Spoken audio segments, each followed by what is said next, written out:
Hey guys, welcome back to Maxcar's Tournament for Unification. Today we continue the coverage of the UGI Season 2 in the Losers Round 1. You see here in the bracket that we are now looking at a game of A1 Kenobi versus Tigershark. I do not really remember the games of A1 or Tigersharks. Sorry, it's been a while. But yeah, I think A1 is the stronger one of those, but Tigershark has clearly the chance, if he steps up his game, to score a point or even win this. Looking at the draft here, we see that A1 Kenobi banned Elder and Tau Empire, whereas Tigershark banned Raven Guard and Emperor's Children. A1 Kenobi then picked Chaos Marines, which is I think his main factions, Night Lords, which is very close to Chaos Marines, Demon Hunters and Renegade Guard. I'm not sure. I think I have, yeah, he plays also Demon Hunters, Grey Knights. I've seen that a few times. Renegade Guard, I don't think I've seen from him. Tigershark then picks Farsight Enclaves, Orcs, Fallen Angels and Death Guard. I remember that Tigershark did some amazing Orc cheese against Number in the UGI Season 1. Farsight Enclaves is currently considered the strongest faction in the game, so maybe he has something planned with those. Fallen Angels also on the stronger side. Death Guard is not really decided. A lot of people say they are weak, a lot of people say they are still strong, so believe what you want. Okay, but now we are heading in the first game, which is again on Blood River. And here on Blood River, on the southern side, playing Orcs, we have Tigershark. On the northern side, playing Chaos Marines, we have A1 Kenobi. A1 Kenobi goes for triple cultist squad, probably into Chaos Lord. And did I see something sneaky? Yes, I see something sneaky. This is the same rush build he did against Number on this very map. Not sure if he has seen my video on it, on how to do it better, because last time he didn't do it very well. But you need one generator to get enough power to get the HQ. He wants to build a second HQ and he again builds it in the wrong position. I would build it over here. Not sure. There's also some really easy cultist detection. So he has now done this. I think you need 600 or 700 and 150. So he needs to move in now. Move in now. Is it 600 or 650? Actually Raptors. It's 650. And puts it smack back in the middle over here. But there are already units inside, so these can build, but there will be a lot of damage done. He also has captured this and can build up the listing post over here. They need some cultist detection ASAP. A1 that is. They need the eyes research over here, so you can actually see the builders. But for now he's going with the Raptors, but he will face this HQ over here, which can build, and they cannot detect these little guys over here, the Gretchen, so they can build this up completely. And as I said, you need eyes. You need the eye research here to see these Gretchens. Then you could kill the Gretchens with their cultists or with the Raptors or whatever. Or you need the Chaos Marine, the Chaos Lord with his thingy. They're now attacking this. So this will actually go through.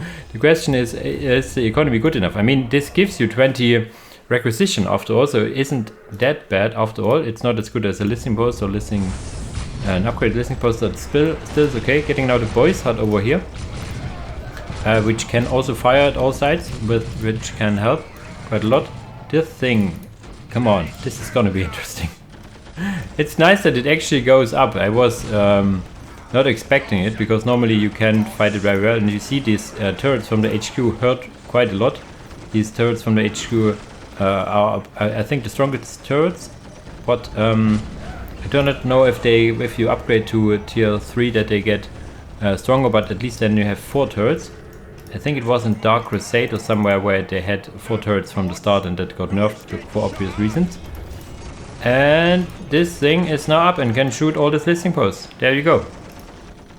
Not the biggest damage, but it gives you a foothold over here, so you could get some shooter boys, which he does, but is busy fending off his own base. Needs to upgrade points, I think, 1 or 2 points over here. slowly but surely. But yeah, A1 Kenobi does the right thing apart from getting quick infiltration detection, which would have ended this right away. Just, yeah, you can do stuff, but I capture the map. He will not lose this listening post if there are some questions around. They are currently busy building this point up, but then they could also just repair this. Chaos Marines will take a lot of damage trying to attack here, so this is not looking great for A1 Kenobi in general. It's not looking great over here as well. They even repaired it, I think, which is not very important. And now we have this upgraded listening post shooting back, another upgraded listening post, and this was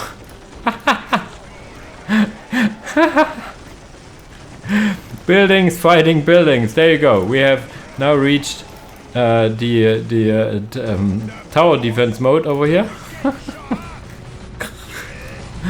Oh boy, he even gets his own points up, which I find interesting. Is this the shooter boys? Slugger boy, and these are the shooters. You need another shooter boy and or the orc, the Big Mac, and the Big Mac it is. And yeah, he's getting the one listening post down. Needs a unit here to attack, and now can focus down the next listening post, preferably the upgraded one. But over here, these are sluggers, slugger boys. Yeah, fighting some cultists.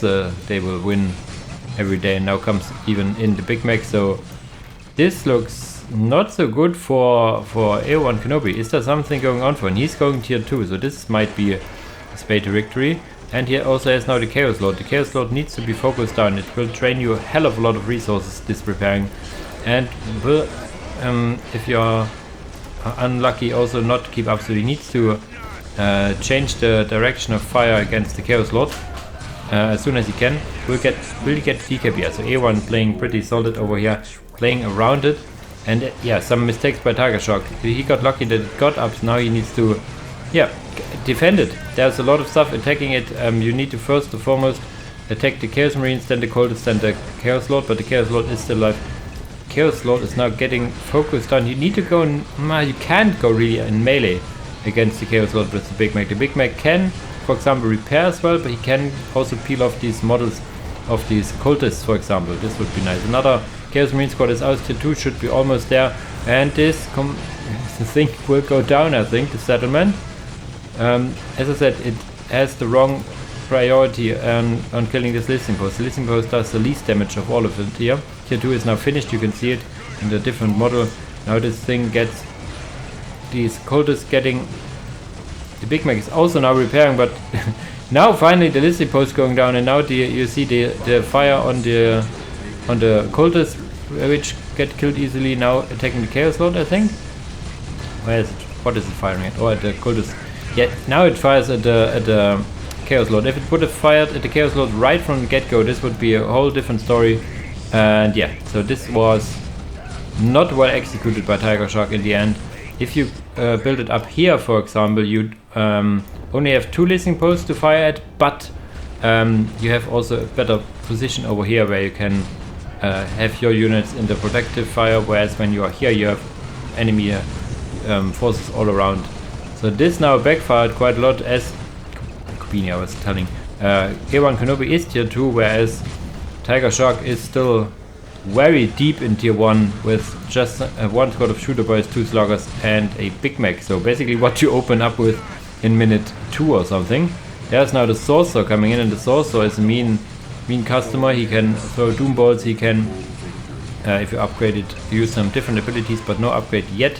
Getting a plasma generator right in the middle over here where all enemies are. Not sure about that positioning. So you see these guys are like, wait a second.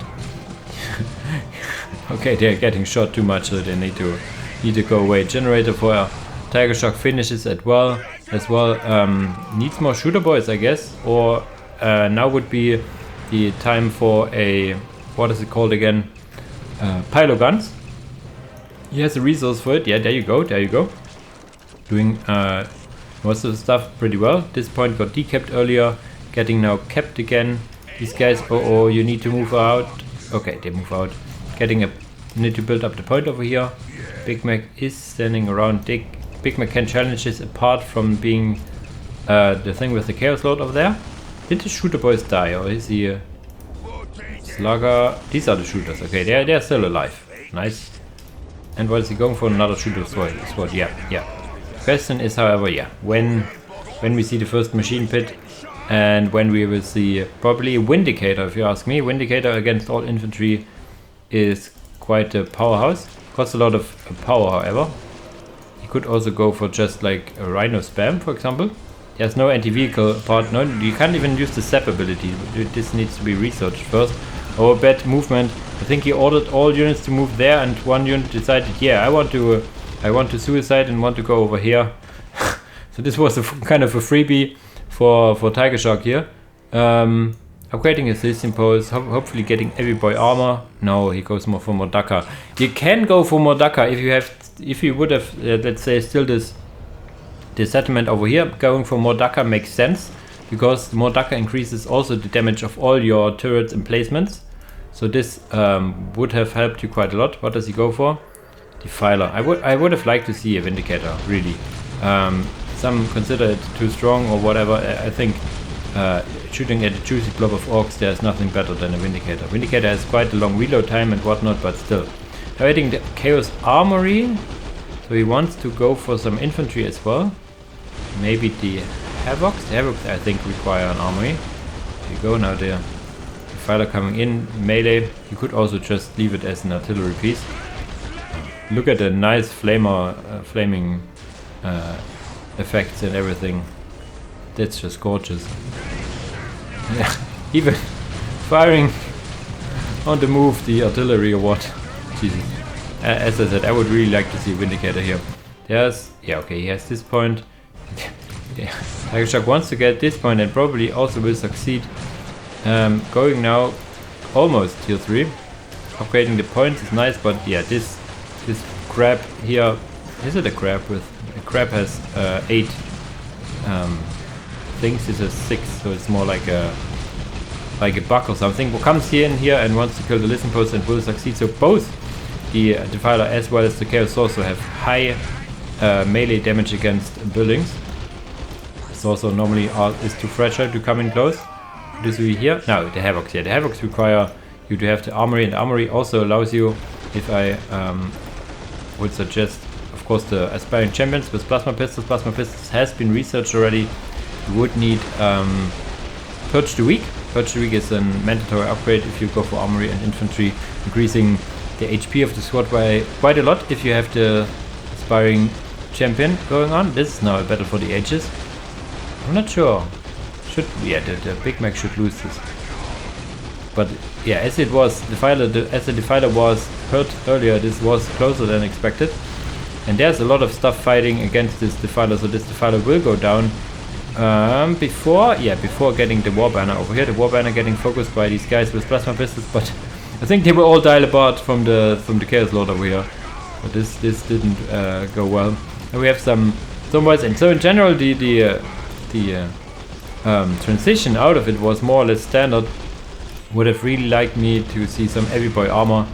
This would be the absolutely mandatory upgrade. If I have missed it, I'm sorry, but I think he didn't go for it. He did go for Mordaka, which is never bad, really. Takes quite long to research. So yeah, I would highly recommend heavy boy armor. And this guy, he made quite a arc over here. Rebuilding his points, and what does he go for now?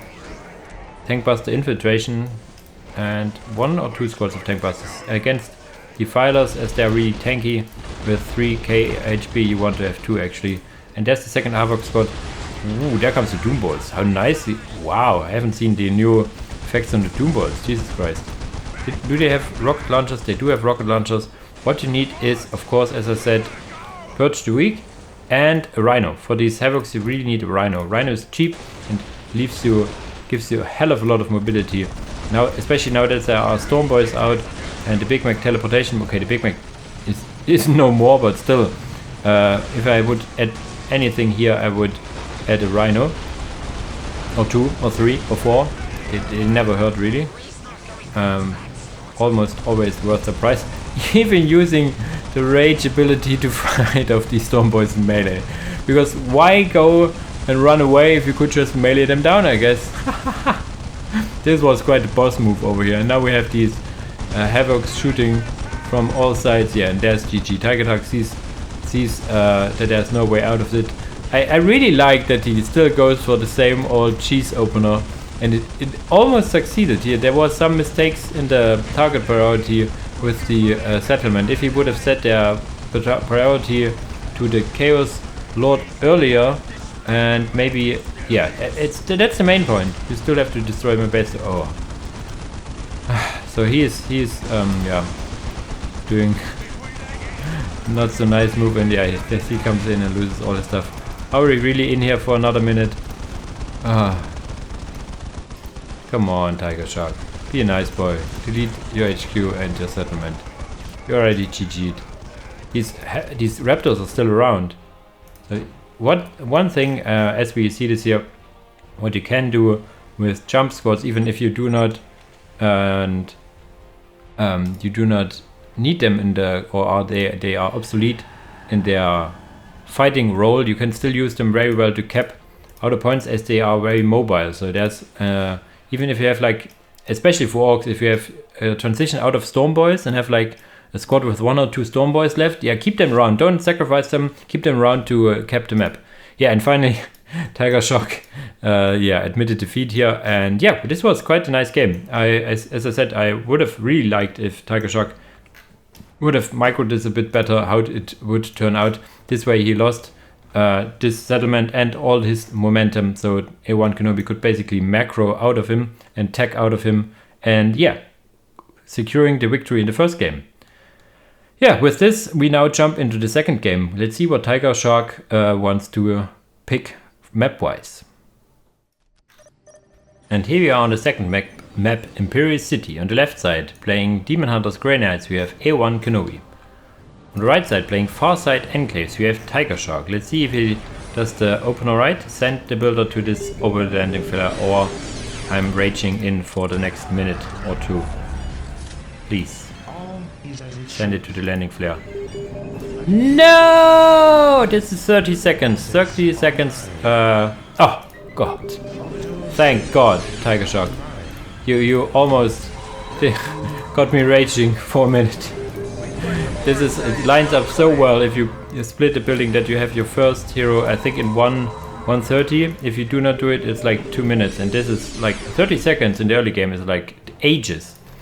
On the other side, A1 Kenobi going for Teleportarium Orbitalis, of course, and Warp Generator, and goes for Interceptors. Interceptors are the secure choice. Brigaders can be, yeah, kind of dicey if you have enemy melee squads.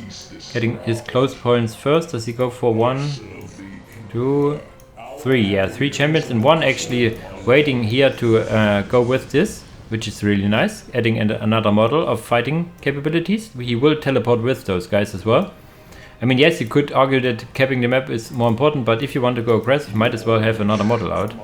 Especially as you cannot build another squad anytime soon.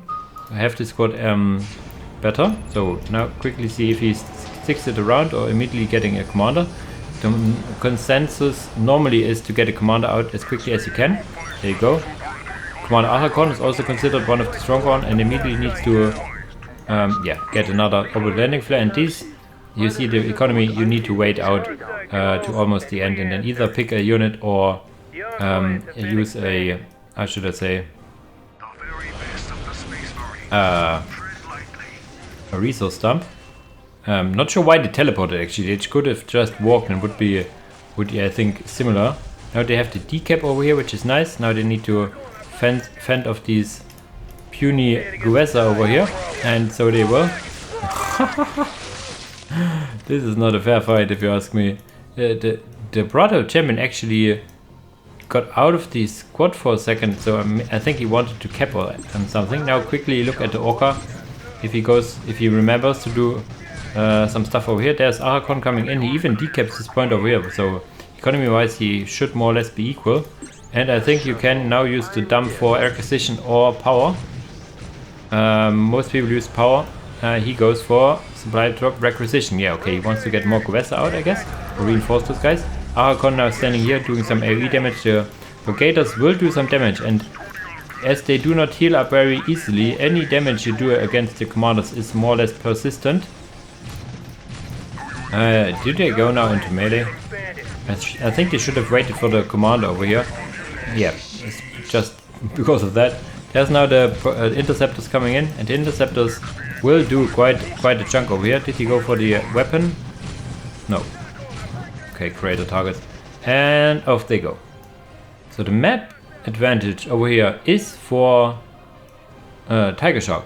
He has more or less the middle, still building up his points. This one he needs to cap again. So yeah, and just so you know, the income, I think, let's quickly see. He gets some resources back for these, and he goes also plus 6 for this, but the upgrading those points doesn't give you anything. I want to reassure this, that he goes into 64, while we see this poor guardsman being thrown apart.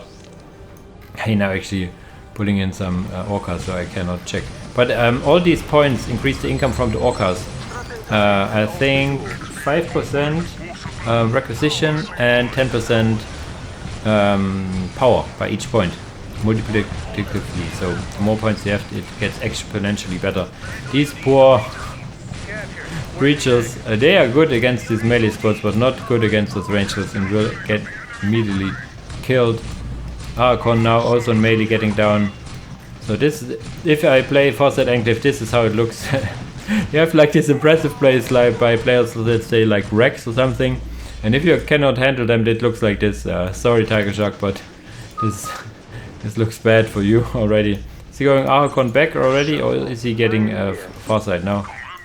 Foresight, yeah. So if one doesn't work, try the other one. I think Foresight can more or less hold his own against those guys. He also is okay in range, so you do not really need 100% to use him in melee. Let's get the fuck out of here! Get the fuck out of here! Yeah, I would do so if I were you. But still, there's not a lot of points. Okay, he captured and got back his part of the map. The southern side is now also for A1 Kenobi, so he should be more or less even. 88 and 15, yeah, and against something. Is there still an Orca on the field? It did look like, yeah, if the Orca goes away, so does the power income. They go back now. Yes, they should, because they will not win against these breaches. The breaches will knock them down every day of the week. The weapon upgrades for these points are really cheap because they do not add any economy. They are mainly defensive. So if you have a position you want to hold, might as well get it, because it's relatively cheap actually. You have now 2 Brigaders, 1 Interceptor, and this should be the maximum you can do in tier 1. He's actually getting a librarium for the Inquisitor command spot, it seems, so he goes for a prolonged tier 1, it seems. And I think Commander Foresight should not, I'm not sure, the Interceptors here are pretty mean. The Brigaders need to run away, yes, and the Brigaders, now the creatures are in range, can deal with them, but then comes the Interceptors again. The Brigaders also now in melee, this squad, they do not deal a hell of a lot of damage in melee, but they kind of can hold their own. And there we have a sync error again, because we play this replays on Dawn of War Online. All the sync errors again on Dawn of War Online. The game was halfway through here, so about 6 minutes. It goes on for another 6 minutes. Let's quickly check the economy. 60 and 0 against 74 and 20. No tier 2 in sight for both players. Yeah, and this commander going kind of fighting good. We have seen some setbacks for Tigershark with losing Archon, so he is kind of behind, whereas A1 Kenobi has more or less a solid tier 1 here.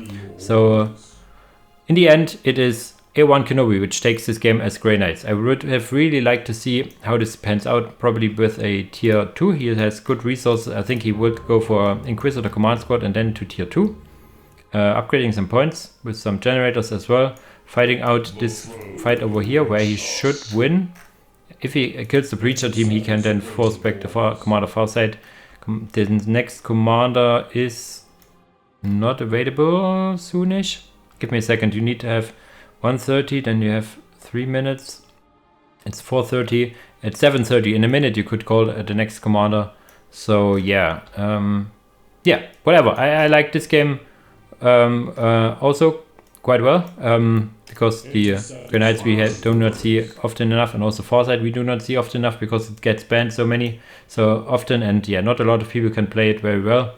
Me included, and also Tigershark did do some basic mistakes with them. They are completely different to any faction, so there's nothing to blame if you yeah, make some mistakes with them. But yeah, as usual guys, thanks for watching and see you in the next video. Bye bye!